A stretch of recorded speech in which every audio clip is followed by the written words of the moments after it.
ওই যে আমার পিছনে দেখতে পাচ্ছেন, এটা একটা ফেসবুক পেজের পোস্ট আমাদের আবু তোহা ভাইয়ার। তো সেখানে তার স্ত্রীকে সেই পোস্টের মাধ্যমে সে আমাদেরকে জানিয়েছে আর কি, যে তার বউকে সে ওই সাবিকুন নাহার তার ওয়াইফকে সে খোলা তালাকের প্রস্তাব দিয়েছেন অন্যান্য আলেম ওলামাদের পরামর্শ অনুযায়ী। তো এই সাবিকুন নাহার তার দ্বিতীয় স্ত্রী সেই তালাক গ্রহণও করেছেন, খোলা তালাক।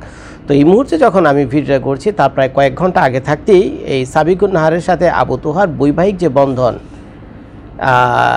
সেটা কী হয়েছে, সেটা একেবারে শেষ হয়ে গেছে। এখন আবু তোহার যে এখন স্ত্রী সাবিকুন নাহার একজন এক্স ওয়াইফ, উনি আর বর্তমান ওয়াইফ নাই, এবং তার স্ত্রী সাবিকুন নাহারও স্বাধীন হয়ে গেছে।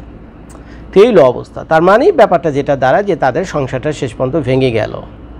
তো সংসারটা ভাঙার মতো অবস্থাই তৈরি হয়েছিল, কারণ এটা আমরা যতই চেষ্টা করি না কেন, যতই দোয়া করি না কেন, একটা জিনিস খেয়াল করবেন আপনারা, যে একটা সংসার ভাঙা মানে মসজিদ ভাঙার সমান। এটা ছোটোবেলায় আমি শুনছিলাম, প্রায় হুজুররা বলে। তো একটা সংসারকে জোড়া লাগানো মানে একটা মসজিদ নির্মাণ করা, একটা মসজিদকে আপনি জোড়া লাগালেন, আর ভাঙা মানে একটা মসজিদকে ভেঙে ফেলেন। তো এত বড় একটা কঠিন কাজ, একটা সংসার ভাঙা। আমরা কেউ চাই না ভাই কারো সংসার ভাঙুক। এখন আবু তোহার সাহেব প্রথম বিয়ে করেছেন, সব ঠিকঠাক ছিল। এই যে সাবিকুন নাহার আমাদের যে দ্বিতীয় ভাবি, তাকেও কিন্তু সে প্রেম করে বিয়ে করছে, এবং সাবিকুন নাহারের আবার আরেক জায়গায় বিয়ে হয়েছিল। তার স্বামীও এইসব চিলাচিলি করছে কিছুদিন আগে সাবিকুন নাহারের বিরুদ্ধে ভিডিও টিডিও করে।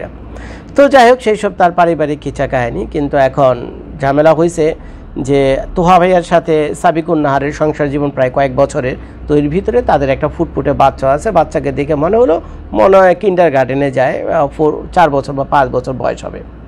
ফুটফুটে সুন্দর একটা মেয়ে সন্তান, এবং বাচ্চাটার চেহারা দেখে আমার যে ছোটো মেয়েটা আছে লরেন, দেখতে অনেকটা ওর চেহারার মতো। তো ভিডিওতে দেখে আমি একটা অবাক হয়ে গেলাম, আমি আবার ভয় পেয়ে গেছিলাম, কী রে আমাদের লরেনকে দেখা যায় কি দেখে। পরে দেখি যে না, আমার প্রায় আমার মেয়ের মতো দেখতে। তো এখন এই ছোটো বাচ্চাটার দিকে একটুখানি তাকে আমি চুপ হয়ে গেলাম, বুঝছেন, চুপ হয়ে গেলাম। এবং কিছু সময়ের জন্য ভাবলাম যে মানুষ কেন এইসব করে। এই নিষ্পাপ ছোটো বাচ্চাটা, যেটা আবু তোহা এবং সাকিবুন নাহারের প্রেমের ফসল, নাকি প্রেমের ফসলই তো তাদের এই ছোট্ট 4-5 বছরের মেয়ে সন্তানটি। এখন সে ভালো করে বুঝতেও শিখিনি এই প্রেম ভালোবাসা কি, বাবার পরকীয়া কি, মার আরেক জায়গায় বিয়ে ছিল এগুলো কি, এইসব সে বুঝো না। তার কাছে একটুই চাওয়া পাওয়া ছিল যে বাবা মার আদর, এবং বাবা মার কোলেই ছিল তার শান্তি। সে খেলাধুলা করে সে বাবাকে জড়িয়ে ধরবে, মাকে জড়িয়ে দেবে। কি একটা আনন্দ ঘন ব্যাপার, কি একটা আনন্দের ব্যাপার আপনি চিন্তা করতে পারেন। কিন্তু এই সংসারটা ভেঙে যাওয়ার কারণে, এখন যেহেতু তাদের খোলা তালাক হয়ে গেছে, তো সংসারটা ভেঙে যাওয়ার কারণে এখন বাবা থাকবে এক জায়গায়, মা থাকবে হলো এক জায়গায়। এবং বাংলাদেশের ইসলামিক শরিয়া আইন অনুযায়ী আমার তো মনে হয় যে আবু তোহা যদি তার স্ত্রীর দিকে তাকায়, তাহলে তারও কবিরা গুনাহ হবে ডিভোর্স হওয়ার পরে, এই খোলা তালাক হওয়ার পরে। আর সাবিকুন নাহার যদি তার স্বামীর দিকে তাকায়, তারও কবিরা গুনাহ হবে। এখন এটা আমার ধারণা ভুল হইতে পারে, কারণ তারা তো পরনারী পরপুরুষ। তো ইসলামিক শরিয়াতে তো পরনারী পরপুরুষের দিকে আপনি এভাবে তাকাইতে পারেন না, এবং এর অনেক বিধিনিষেধ আছে আমি যতদূর জানি। তো এখন সংসারটা তো এইভাবে ভেঙে গেল, মাত্র কয়েক ঘন্টা আগে সংসারটা এভাবে ভেঙে গেল। তো এখন আমি তোহা ভাইয়াকেও বলবো 2টা কথা, সাবিকুন নাহার ভাবিকেও বলবো 2টা কথা। তো মনোযোগ দিয়ে আপনারা দুজনেই শুনেন। আমার ভিডিও আপনার পর্যন্ত পৌঁছাবে কিনা জানি না, তবে ভবিষ্যতে আপনারা যারা আলেম ওলামারা রয়েছেন, যারা আমার এই ভিডিওটা দেখছেন, ভাই তাদের জন্য একটা লেসন হয়ে থাকবে এই ভিডিওটা। একটা জিনিস আপনারা খেয়াল করেন, আপনারা যারা আছেন, বিশেষ করে আপনারা যারা আলেম ওলামারা আছেন, আপনাদের নিয়ে কিন্তু আমাদের এই যে সমাজে, আমাদের সিভিল সোসাইটিতে, এই যে আমাদের যে আমরা যে চৌধু জনতা আছে না বাংলাদেশে, তা আছে তো 18 কোটি লুঙ্গি বাহিনী। তো এদের ভিতরে এদের কিন্তু সবচেয়ে বেশি আগ্রহ ভাই আপনাদেরকে নিয়ে।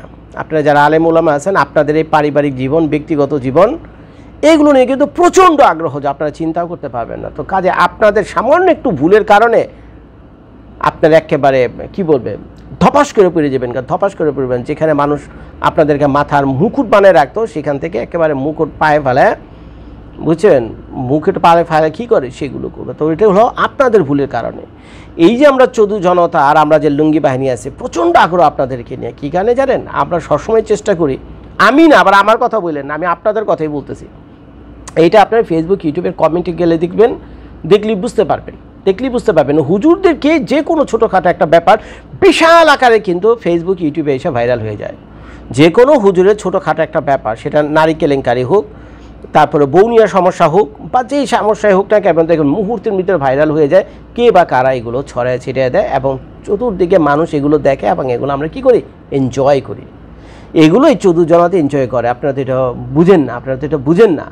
তো এখন সাবিকুন নাহার ভাবি যে ভুলটা করছে, আপনার স্বামীর সাথে আপনার প্রবলেম ছিল, ভালো কথা, চেষ্টা করেন নিজেদের মধ্যে মিটমাট করার। আপনারা তো এখন এই খোলা তালাকের জন্য বড় বড় আলেমদের কাছে গেছেন, কিন্তু আপনারা খোলা তালাকের আগে কি বড় বড় আলেমদের কাছে গিয়েছিলেন যে আপনাদের পারিবারিক জীবনে এরকম কোনো সমস্যা তৈরি হয়েছে? অথবা আপনাদের ভিতরে তো ভুল বোঝাবুঝিও তো হইতে পারে রে ভাই, ভুল বোঝাবুঝিও তো হতে পারে। তো এখন মনে করেন সত্যি সত্যি যদি আবু তোহা ওই যারা যে মেয়েটা রয়েছে এয়ার হোস্টে, তার সাথে যদি তার পরকীয়া না থেকে থাকে, আর আপনাকে যদি ভুল বোঝানো হয়, আর আপনি যদি ভুল করে থাকেন, তাহলে এই দায়িত্ব কে নেবে? আপনি তো আল্লাহর দরবারে ঠেকা থাকবেন। একজন নামি দামি একজন নেকি বান্দার বিরুদ্ধে আপনি একটা কুৎসা রটনা করছেন। এটা আমার দৃষ্টিকোণ থেকে বলছি, যদি আবু তোহা সেটা না করে থাকে। এই তো গেল এক কাহিনী। দ্বিতীয় কাহিনী, এমন কি ঘটলো যেটা এসে আপনাকে ফেসবুকে এসে বলতে হলো? কেন ভাবি ফেসবুককে কেন বেছে নিলেন? আমি তো যতদূর জানি আপনার বাবা মাও বেঁচে আছে, আপনার বড় ভাইরা আছে, আপনাদের 10টা 11টা মাদ্রাসা আছে, আপনিও সেই লেভেল থেকে এসেছেন। আপনার যে ব্যাকগ্রাউন্ড আমি যতদূর দেখলাম বেশ অবস্থা সম্পন্ন, ইংলিশও ভালো বলতে পারেন আপনি। তো আপনাদের এই পারিবারিক সমস্যাটা যে আপনারা যে ফেসবুক ইউটিউবে নিয়ে এলেন, ফেসবুক ইউটিউব বিনিময়ে আপনাদের কী দিছে? এই আমরা যারা নেটিজেন্সরা রয়েছি, যারা আমরা আপনাদের এই যে এইসব তামাশা দেখা, আবু তোহার পরকীয়ার ভিডিও দেখা, প্লাস আপনার এই কান্নাকাটি দেখে আপনাদের কি মনে হয়? ভাবে আপনার কাছে মনে হয় আপনার প্রতি আমরা সহানুভূতি হয়েছি? আপনার জন্য আমরা কাঁদছি, সহানুভূতি হয়েছি, কাঁদছি? কিচ্ছু করিনি, আমরা এটাকে এনজয় করছি। ভাবে আপনারা তো এটা বুঝেন না, আমরা আমাদের সময় পাস করছি।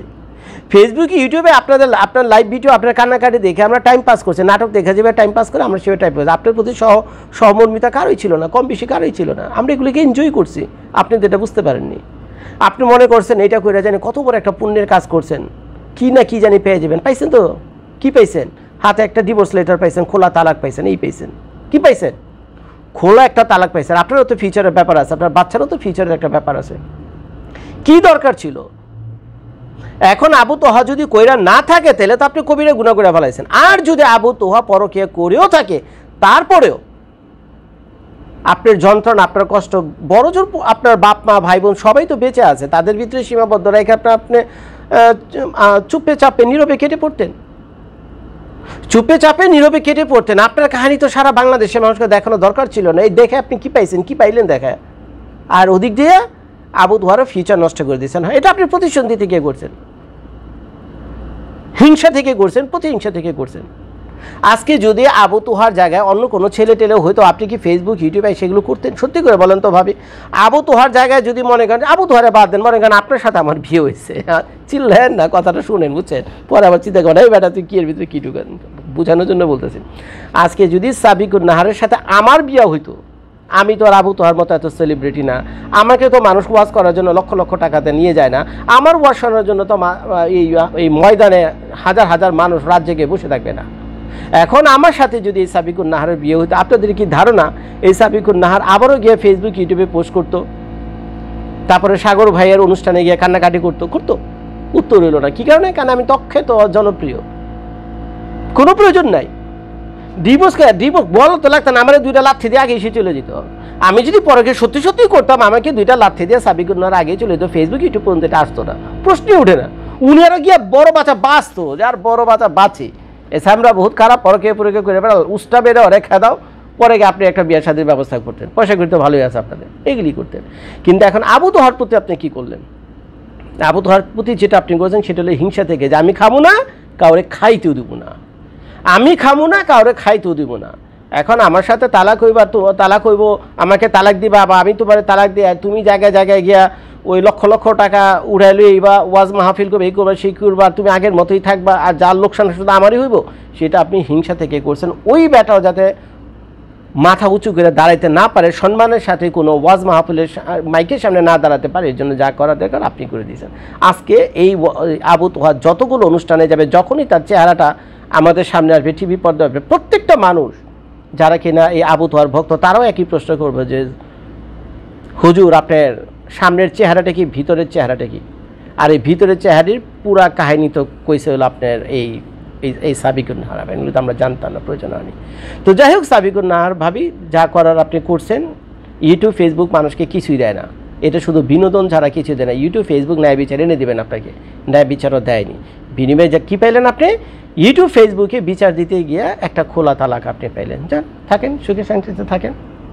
আর আবু তোহা ভাইয়াকে বলি, ভাই একটা তো বিয়ে করছেন, দ্বিতীয় যে বিয়ে করছেন ওইটাও প্রেম করে বিয়ে করছেন, চেহারা ছিল তো মাশাআল্লাহ। এর আগে একটা ভিডিওতে আমি বলছিলাম না, আমি আর আবু তোহা যদি ভিকনেসা নুন কলেজের সামনে গিয়ে দাঁড়াই, তাহলে আমাদেরকে একটা মেয়ে ফিরও তাকাবে না। কারণ ইদানিং বাংলাদেশের মেয়েরা হুজুরদের, আলেমদেরকে খুবই ভালোবাসে, খুবই পছন্দ করে, সম্ভবত তাদের নুরানি চেহারা, তাদের লেবাসের কারণে। আমি তো টি শার্ট পরি, জিন্স প্যান্ট পরি, মুখে দাড়িও আমার নাই, আমি তো ভাই আলেম উলামা না, আমার পিছনে কেউ আসবে না। তো বাংলাদেশে মেয়েদের এই ধরনের একটা সফট কর্নার আছে হুজুরদের প্রতি। তো এর জন্যই যদি আমি আর তোহা একসাথে গিয়ে দাঁড়াই, তাহলে সব মেয়েরা তোহার পিছনে লাইন দেয়, আপনাদের জর্বের পিছনে কেউ আসবে না। আর তোহা ভাইও বলি, সবসময় সুযোগ থাকলেই যে সুযোগের ব্যবহার করতে হয় এমনটা হওয়া উচিত না, মানুষের লোভী হওয়া উচিত না। আল্লাহ তাআলা লোভীকে পছন্দ করে না। প্রথম বিয়ে করছেন, সেই ঘরে বাচ্চা কাচ্চা আছে কিনা আমি যাই না, কিন্তু আপনার দ্বিতীয় ঘরের একটা ছোট্ট মেয়ের ছবি, যেটা কিছুক্ষণ আগে আমি নিউজে দেখলাম, বুঝছেন, অন্তত এই মেয়েটার মুখের দিকে তাকে দুইটা ঘরে বউ রাইখা, সত্য মিথ্যা আমি জানি, আপনি যারা যে মেয়েটা রয়েছে এয়ার হোস্টেস, কেন আপনি এই প্রেম কাহিনীতে গিয়ে জড়ালেন? যদি সত্যি সত্যি হয়ে থাকে, যুক্তির খাতিরে ধরে নিচ্ছি, কেন সেটা করতে গেলেন? আপনি লোভ করছেন, আল্লাহ লোভীকে পছন্দ করে না। যদি আপনি করে থাকেন, তাহলে আমি বলবো আপনি এটা অন্যায় করছেন। ঘরে দুইটা বউ থাকার সত্ত্বেও, ঘরে 2-3টা বাচ্চা থাকার সত্ত্বেও, ছোট্ট একটা 4-5 বছর ছোট্ট একটা শিশু, একটা মেয়ে সন্তান, কন্যা সন্তান, চেহারার ভিতরে তাকে আমি মায়া লেগে গেছে আমার বাচ্চাটার প্রতি, বুঝছেন। এদেরকে ঘরে রেখে আপনি আরেক জায়গায় মুখ দিতে গেছেন, মাঝখান থেকে বাচ্চাটারে এতিম করলেন। আর আপনাদের দুজনের ভিতরে ফেসবুক ইউটিউবে যে ফাইট শুরু হয়েছে, এটা তো তালাক দেওয়া শেষ হইতো, সেটা তো আমরা আগেই জানতাম, এর আগে আমি ভিডিও করেছি। তা খুশি তো ভাই, তোহার সাহেব খুশি তো যান, বউ তো চলে গেছে, আবার একটা বিয়ে করবেন। মানুষ কি বলবে আপনাকে? বিয়ে করবেন কি না আমি জানি না, যদি সত্যি সত্যি গিয়ে বিয়ে করেন যারা মেয়েকে, তো মানুষ তো ধরে নেবে যে এই সাবিকুন নাহার যা বলছে সত্যি বলছে। মুখ দেখাতে পারবেন তো তোহা ভাইয়া? স্টেজে এসে মুখ দেখাতে পারবেন তো? মানুষকে নসিহত দিতে পারবেন তো যে তোমরা স্ত্রীদেরকে ভালোবাসো, তোমরা স্ত্রীদের প্রতি সম্মান করো, স্ত্রীদেরকে মর্যাদা দাও, তাদের দাবি দাও পূরণ করো, মোটা ভাত মোটা কাপড় দাও, তাদেরকে কষ্ট দিও না, যন্ত্রণা দিও না, ছেলে মেয়েদের প্রতি ন্যায় বিচার করে, তাদেরকে আদর করো, ভালোবাসো, এইসব নসিহত করতে পারবেন তো? ওয়াজ মাহফিলে গিয়া সবার সামনে? তখন মানুষ মনে মনে ভাববে, আর আপনার সামনে কিছু না বললে মনে মনে এটাই বলবে এবং হাসবে যে বেটা আমার সামনে বাসা নসিহত করতেছে, এই বেটা 2 দিন আগেও পরকীয়ার কারণে তার বউরে ডিভোর্স করছে, খোলা তালাক দিছে, তার একটা বাচ্চাকে এতিম করছে। আমি না বললে মানুষ বলবে। তা এখন সত্য মিথ্যা আল্লাহ মাহবুব ছাড়া কেউ জানে না, দুজনের জন্য আমার এই ভিডিওটা। এখন আমি তো আর আপনাদের বিচার করার কেউ না, বিচার করার মালিক হলো আল্লাহ, সত্য মিথ্যা আল্লাহ জানে। ভিডিওটা দেখার জন্য সবাইকে ধন্যবাদ। আসসালামু আলাইকুম।